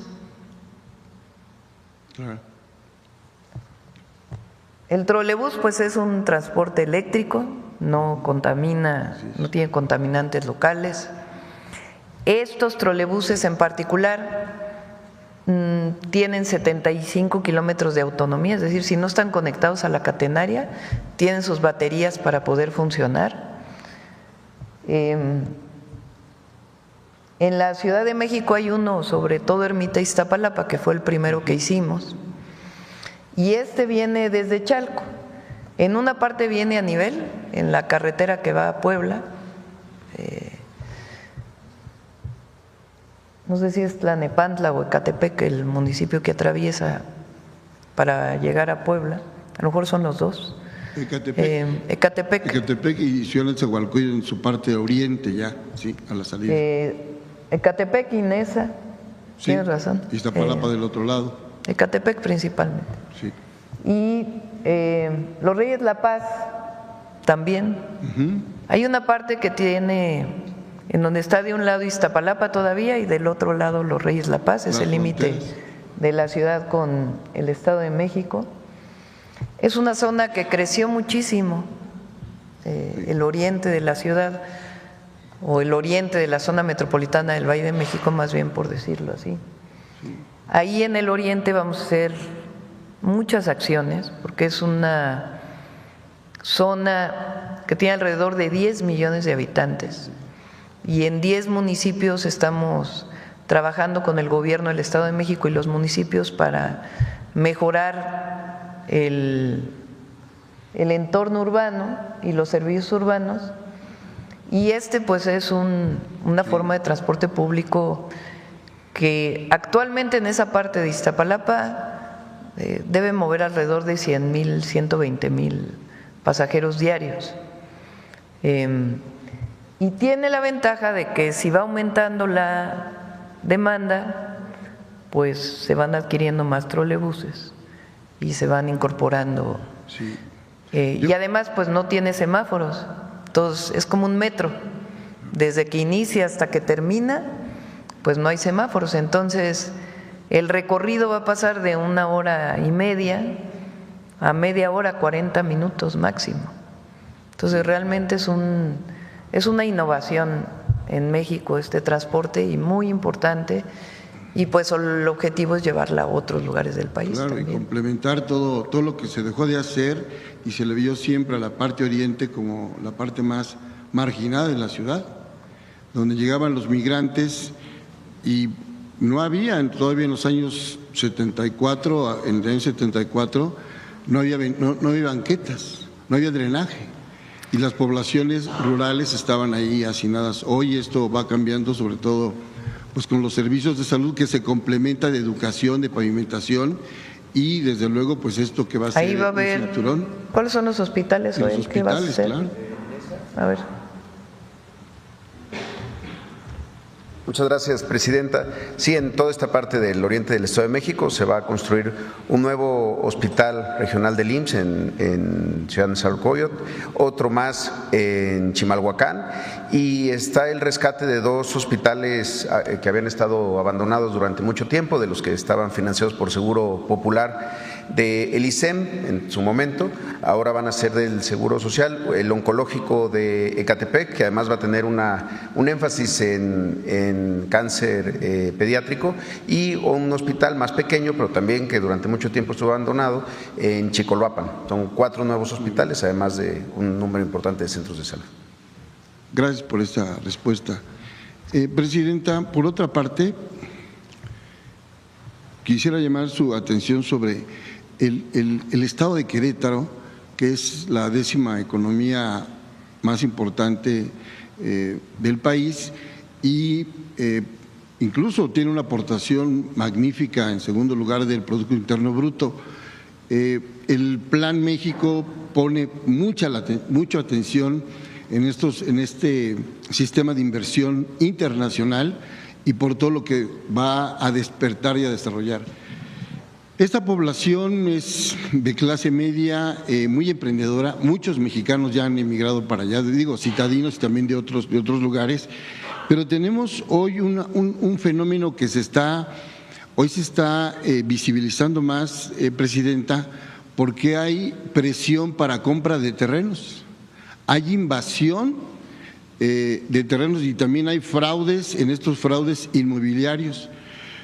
Yo tengo la fortuna de haber contactado, porque ellos me buscaron a través de Voces del Periodista, acerca de 8 grupos que son académicos, son ejidatarios, son amas de casa y muchos de ellos tienen que ver con que viven en Querétaro y quieren seguir en Querétaro. Pero voy a ser muy breve, el caso, por ejemplo, de la ciudadana Isabel Cerrato Correa, quien es propietaria de 9 hectáreas dedicadas a la agricultura en la parte norte del libramiento norponiente, a un costado de la carretera llamado el Tlacote. Bueno, pues de un día para otro, después de tantos años que está labrando la tierra ahí, resulta que ya tiene un nuevo dueño y que hay un juez que está avalando esas escrituras junto con los notarios.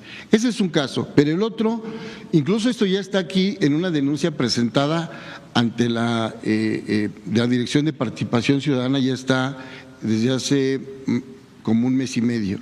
Y otra denuncia que se vinieron las familias, les abrieron la puerta en la Cámara de Diputados y también vinieron a dejar aquí la denuncia y acaban de ofrecer una conferencia allá en Querétaro, que es un megafraude inmobiliario de 4 grandes fraccionamientos en Querétaro, específicamente Sierra Noble en Jeruquilla, El Roble en Colón, El Encino, Jercus en Huimilpan. Según estimaciones de las familias queretanas avecindadas en la Ciudad de México, el megafraude podría ascender a 30,000 propiedades sin entregar lotes y viviendas por un valor hasta de 15,000 millones de pesos. Tenemos toda la documentación, aquí traigo una parte nada más, pero tenemos ya las denuncias que se han presentado aquí y están pidiendo, sí, diálogo con el gobernador, que sabemos que es muy eficiente para los negocios y para atender cosas de alto impacto, también ambientales, pero me dicen que no lo recibe al gobernador, entonces están pidiendo una cita directa con la Secretaría de Gobernación para que interceda en un diálogo, en una mesa y atienda a todas estas, así se hacen llamar, somos personas de un frente defraudadas y ya vinieron a dar la cara y tienen elementos y tienen todo el historial. Y entre ellas están Red Ciudadana de Ecorrestauración, integrantes de la Comisión de Coordinadora Promejoras del municipio de Felipe Carrillo Puerto, por la defensa del patrimonio histórico del centro de Querétaro. Bueno, hay una versión de que quieren hacer una mítica en el centro histórico de Querétaro, habría que revisar eso, ¿no?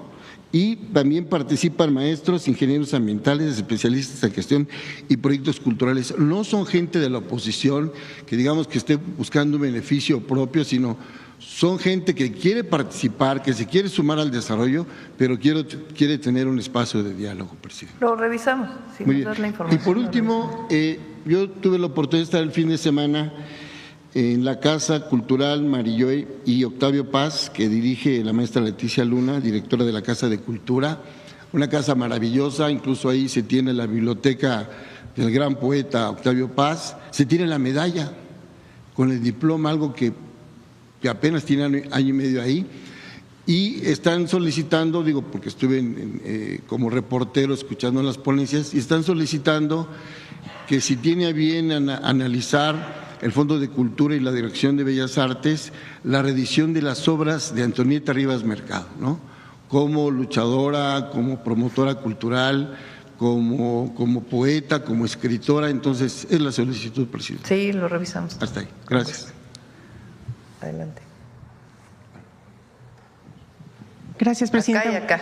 Ahorita termino. Gracias, presidenta. Buenos días. Claudia Guerrero, del periódico Reforma. Quería preguntarle su opinión sobre esta decisión de un fondo de inversión noruego de vender todas las inversiones de renta fija que tenía en Pemex por considerar que es un riesgo inaceptable que la compañía esté involucrada en actos de corrupción. Sí, vimos la nota, no tenemos ninguna otra notificación. En la nota se habla que es desde el 2004. Probablemente su investigación sea sobre todo el fenómeno de overdredge. Vamos a ver. Llega a 2023. Sí. De 2004 a 2023. Sí. Vamos a ver por qué están haciendo este planteamiento. Pero vale la pena informar pues que viene del 2004. Claro. ¿Buscarían un diálogo con este fondo para pues ver vamos a ver, voy a preguntar a Pemex. Apenas vi la nota, no teníamos información adicional y vamos a ver de qué se trata. Gracias, presidenta. Y sobre otros temas que ya le preguntaron, quisiera pedirle algunas precisiones. En el caso del retiro de la visa de la gobernadora de Baja California, ¿ustedes temen que esta misma medida pueda ser tomada con otros gobernadores en funciones? Pues no tenemos información de ello. En cualquier caso, ¿qué es lo que es importante? Porque hay antecedentes. Que el gobierno de los Estados Unidos informe. Eso es lo que se está solicitando, que informe si es que en particular sobre este caso y si tiene algunos otros casos y por qué en todo caso está retirando o por qué retiró estas visas y si tiene otros, pues por cuál es la razón. Entonces, eso es lo primero, la información. Entonces, tiene que haber información. Y después de la información, pues ya veremos qué es lo que están planteando. Porque hay otros casos en donde han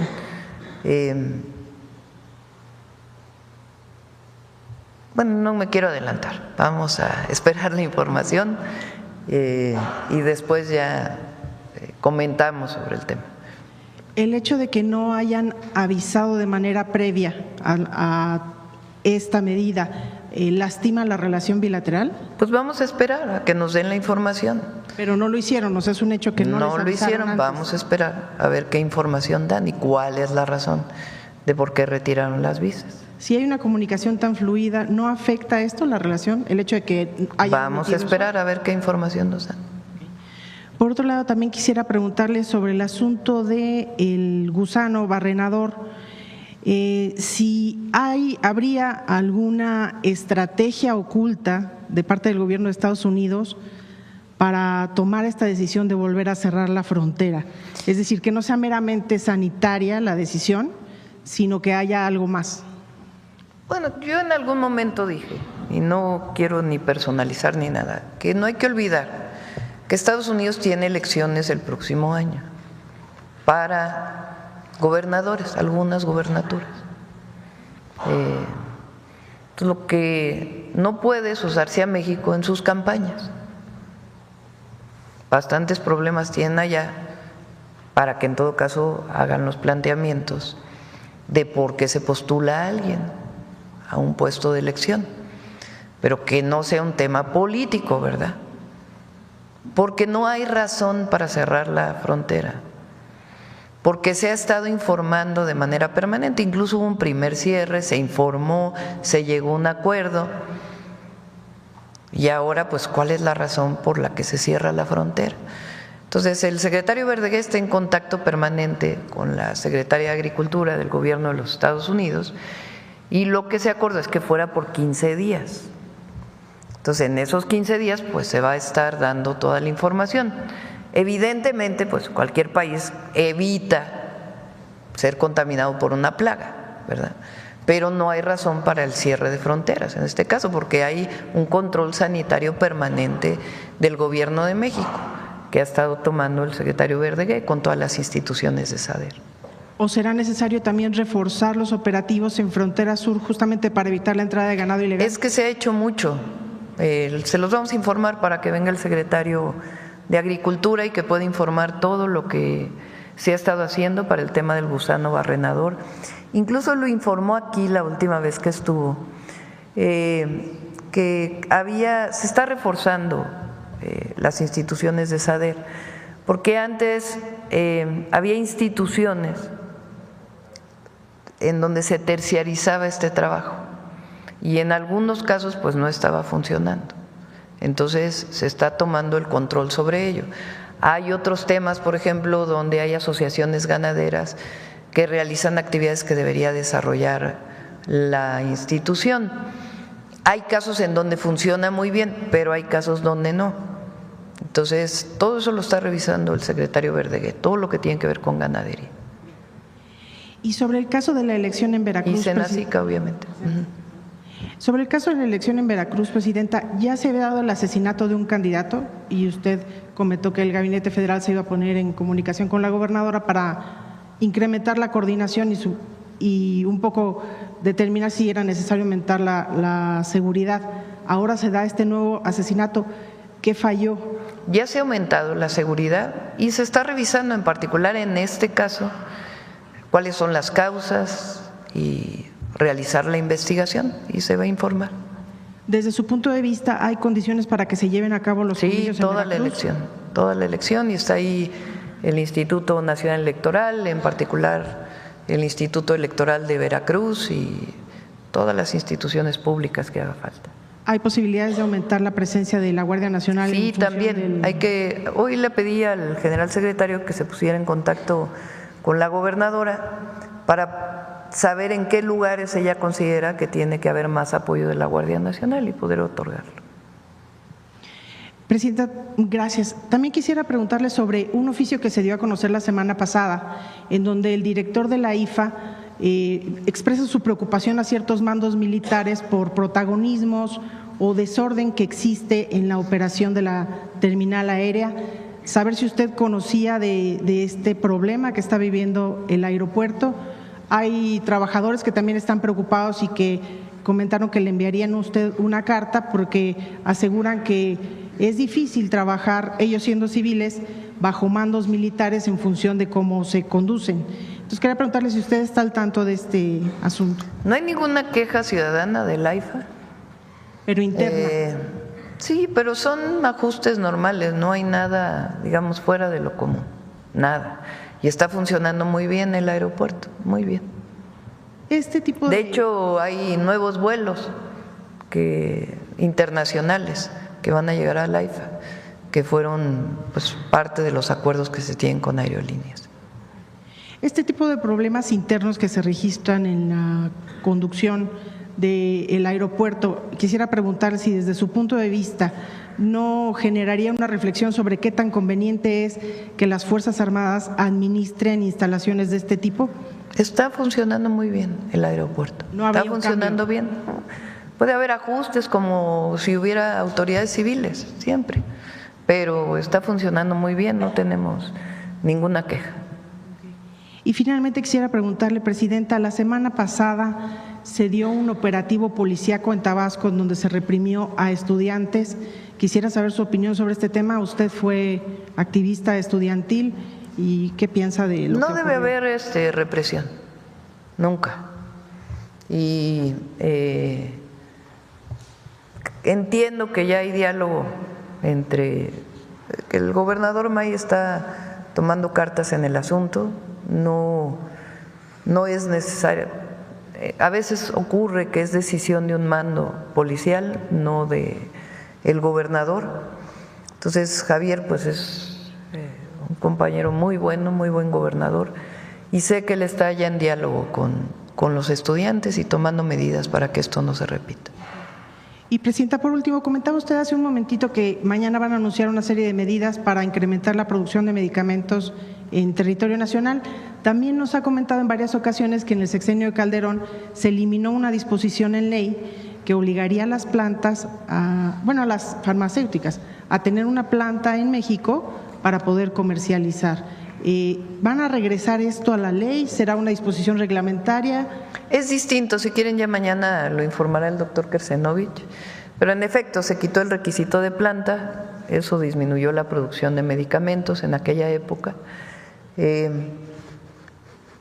Lo importante primero es que haya más producción de medicamentos en México, pero que no sea monopolizada, porque luego pasa eso, de que si pone requisito de planta y solo hay una empresa, pues entonces solamente esa empresa puede vender medicamentos y puede subir el precio de los medicamentos y entonces eso afecta pues a las finanzas públicas. Lo que nosotros queremos es que haya competencia, que haya mayor inversión de farmacéuticas internacionales en nuestro país, el fortalecimiento de Birmex incluso para la producción de medicamentos como era hace mucho tiempo. Entonces todo eso es parte de lo que se está revisando y no es exactamente requisito de planta, sino otros mecanismos que van a ayudar a que haya mayor inversión en medicamentos y mayor competencia, que va a ayudar a disminuir costos y al mismo tiempo pues a generar más empleos y mayor producción en el país. Pero sí es un hecho que buscarán que Birmex produzca. Sí, sí. Ahora sí, aunque ya son 9:11. Ahora sí no se nos va a ir el humanismo mexicano. Gracias, Presidenta. Buenos días a todos los funcionarios que están aquí. Misael Habana de los Santos de Altanto, Guerrero. Como periodista acapulqueño, yo quisiera constatar e informar a la gente que nos escucha que el trabajo de Fonatur, por ejemplo, es muy bueno. Es muy bueno. Y voy a describir rápidamente, por ejemplo, el trabajo de jardinería que están haciendo sobre lo que es el camellón de la costera. Está muy bien, está verde, está muy bien. En la recolección de basura, que siempre había sido un problema, y sobre todo en los momentos de que había muchos visitantes, era un problema terrible. Y hay que recordar que la administración municipal que entró se encontró con un problema grave de recolección de basura, ¿no? Entonces, la recolección que está haciendo también Fonatur es muy buena. Pero bueno, acabo también de leer, ahí viene mi pregunta, acabo de leer una entrevista en el periódico El Sur de Acapulco que dio el director de Fonatur en Tijuana, en el contexto del tianguis turístico, y donde dice que van a pasar 4 sexenios para que Acapulco vuelva a ser el Acapulco de los 60 y 70. A muchos acapulqueños nos preocupa eso. Nos preocupa porque nosotros no queremos ser el Acapulco de los 60 o los 70, que tantos problemas también tuvo, ¿no? Aunque no era tan difundido la droga, la pornografía, la pedofilia y todo eso, ¿no? Y además, pues, si él dice esto, me preocupa porque está pensando en que el modelo de desarrollo turístico que está planteando es imitar al que pasó, que es un modelo completamente derrotado y que no benefició pues a las grandes mayorías. Acapulco ahorita es tan pobre como cualquier municipio de la montaña si tomamos proporcionalmente la población. ¿Qué piensa usted, que además estuvo por allá y fue recibida muy bien por toda la gente allá en Acapulco? No sé quién habrá dado la entrevista. El director de Fonatur en Tijuana al periódico El Sur. Es que es directora, o sea, Lindia Quiroz es la directora de Fonatur. A lo mejor es un compañero que está encargado ahí de Acapulco, pero bueno, no leí la entrevista, entonces difícilmente puedo opinar sobre la entrevista, ¿no? A ver, ¿qué es importante que estamos haciendo en Acapulco? Acapulco se desarrolló como otras zonas turísticas de nuestro país, con un turismo de alta gama en ciertas zonas, y la población que trabaja para el turismo, en particular en Acapulco, se fue a la montaña de Acapulco, Colonia Renacimiento y muchas otras que pues viven en condiciones de mucho contraste frente al turista que puede pagar 10,000, 20,000 pesos por un cuarto y el salario mínimo que hoy es pues el doble de lo que en términos reales de lo que era en 2018.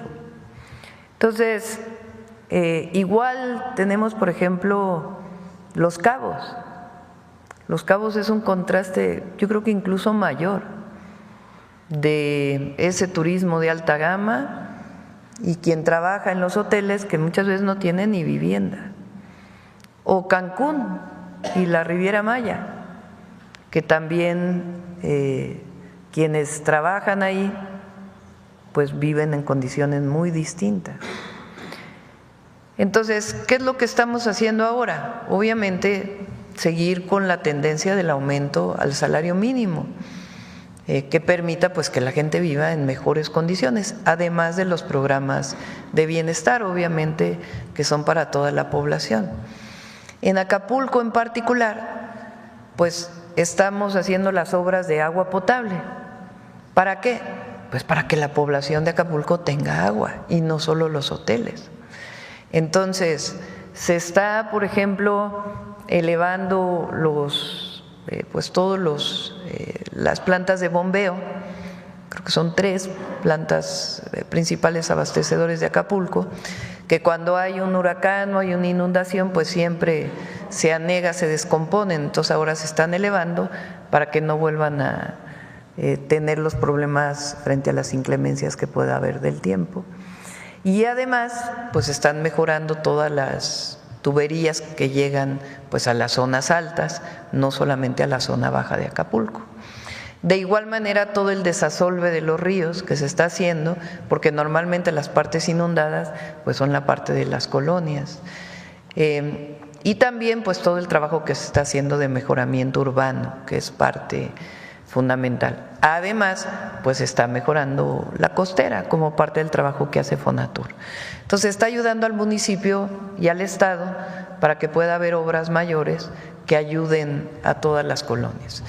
Además, aquellas casas que se inundaron durante principalmente el huracán John y que estaban cerca de los ríos, se van a reubicar. Es decir, ya no se pueden habitar y se van a reubicar en otras zonas y se les está apoyando a la ciudadanía.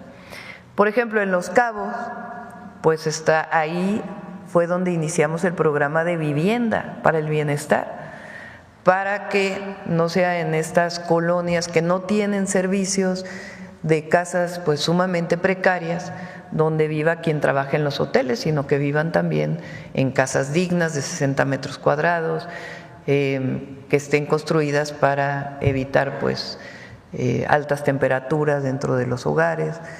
Ya va muy avanzado, por cierto, el primer grupo de viviendas que se van a inaugurar en Los Cabos.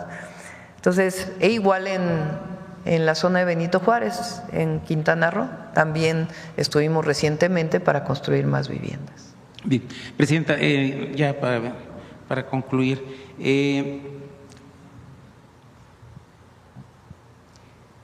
el 21 de noviembre de 2019, el presidente de la República, Andrés Manuel López Obrador, recibió aquí en Palacio Nacional a distinguidos luchadores sociales de Guerrero, de Acapulco específicamente, y a la presidenta municipal de ese tiempo.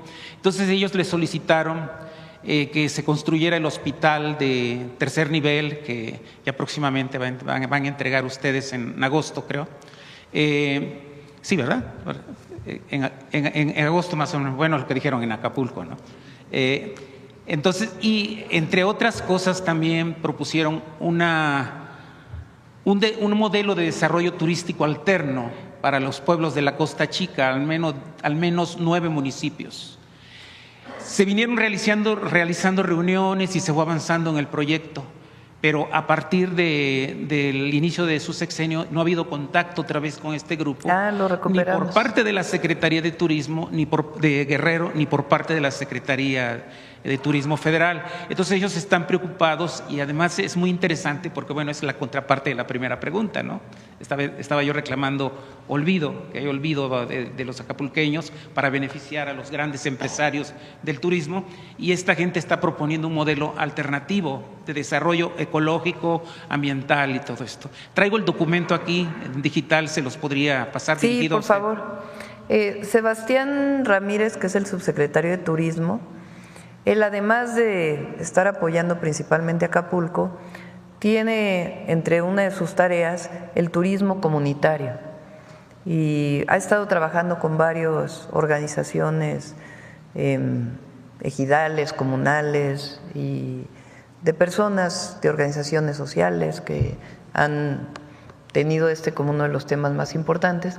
Entonces le digo a Sebastián que se ponga en contacto con ellos y los recibimos con gusto. Y ya por último, usted en Acapulco no tiene el 76% de aceptación, en Guerrero tiene el 90%, estoy seguro. Y lo vi con su presencia el viernes en el Fuerte San Diego, donde pues fue apapachada y también hubo grupos como el de Vicente Guerrero que pedían que se cancelara el proyecto que tiene por ahí la Marina para el desarrollo industrial de algo, ¿no? Recibieron buenas noticias, están muy a gusto. Pero vi otra cosa, en las redes sociales también vi un fenómeno de la clase política guerrerense que se retrataba mucho con usted, diputados, senadores, o así lo presumieron pues en las redes sociales. Y también no sé si se dio cuenta usted de una batalla de porras para buscar popularidad entre los grupos distintos. Es normal. Sí, es parte de la vida política de cualquier lugar. Bien, gracias pues. Gracias, muchas gracias. Vamos con Humanismo Mexicano.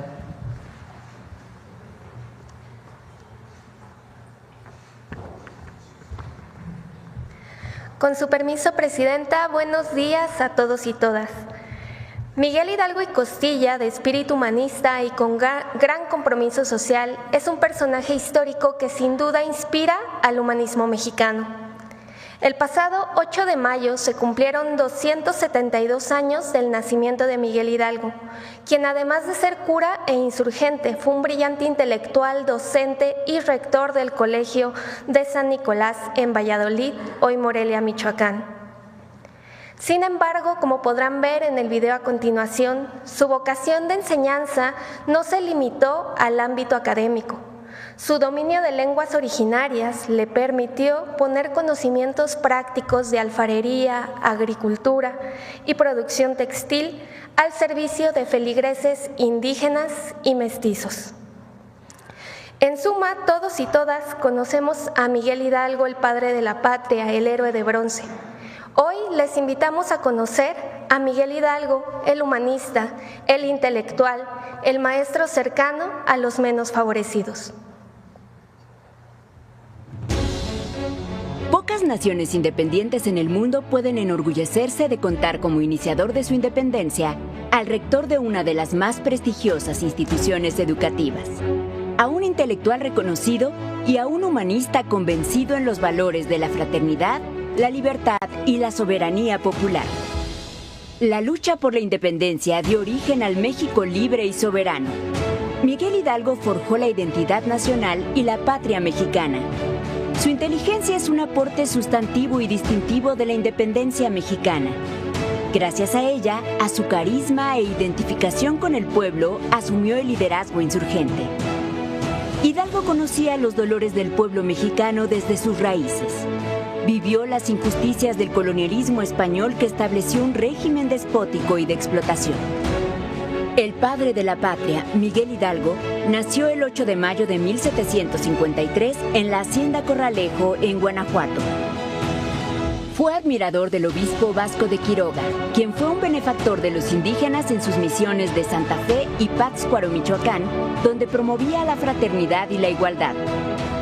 Estudió en el Colegio de San Nicolás y a los 18 años se graduó de bachiller de artes. 2 años después logró ser bachiller de teología, grados reconocidos por la Real y Pontificia Universidad de México. En 1790 es nombrado rector del Colegio de San Nicolás y abrió sus aulas a nuevas escuelas filosóficas, propiciando la libertad y el debate académico. Su espíritu libre chocó con la Iglesia y en 1792 fue enviado a una parroquia de Colima. Como cura de San Felipe de los Herreros, Guanajuato, en 1793, enseñó a sus feligreses indígenas nuevos cultivos y procesos industriales de alfarería y textiles. Sembró uvas y cultivó el gusano de seda. Enseñó a leer, escribir y hacer cuentas a los pobres de su parroquia, indígenas, mestizos y criollos.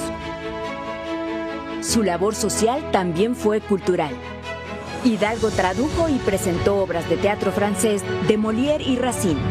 Formó una pequeña orquesta y promovió las ideas de libertad y justicia. A su casa cural en San Felipe le comienza a llamar la Francia Chiquita. Todos sus proyectos agrícolas e industriales fueron destruidos por las leyes coloniales que solo permitían a los españoles vender y producir mercancías como telas, vinos y enseres domésticos. El pueblo no podía salir adelante y estaba sujeto a tributos y a la opresión. Enviado a la parroquia de Dolores en 1803, ahí puso en práctica sus métodos para mejorar la vida de sus feligreses y les inculcó su ideario libertario. Hidalgo era un intelectual reconocido en su época y tenía un sentido práctico que lo acercó al pueblo. Fue filósofo, teólogo, agricultor, artesano, empresario, traductor y maestro. Conoció la vida de las comunidades indígenas, habló 3 lenguas originarias, además de tener una demostrada capacidad intelectual y política que le permitieron convertirse en capitán general de la insurgencia. Con su humanismo, con su capacidad de asumir las demandas de los pueblos y de incorporar a los indígenas y esclavos negros a la lucha, Hidalgo funda la patria y la identidad mexicana. Su proyecto libertario para los habitantes de la América mexicana les reconoce como iguales, con los mismos derechos. Así consolida la idea de un México libre, soberano y con justicia social. Con el grito de Dolores inició la Revolución de Independencia. Con las ideas de Hidalgo y Morelos se fue construyendo un México libre con igualdad, justicia y equidad.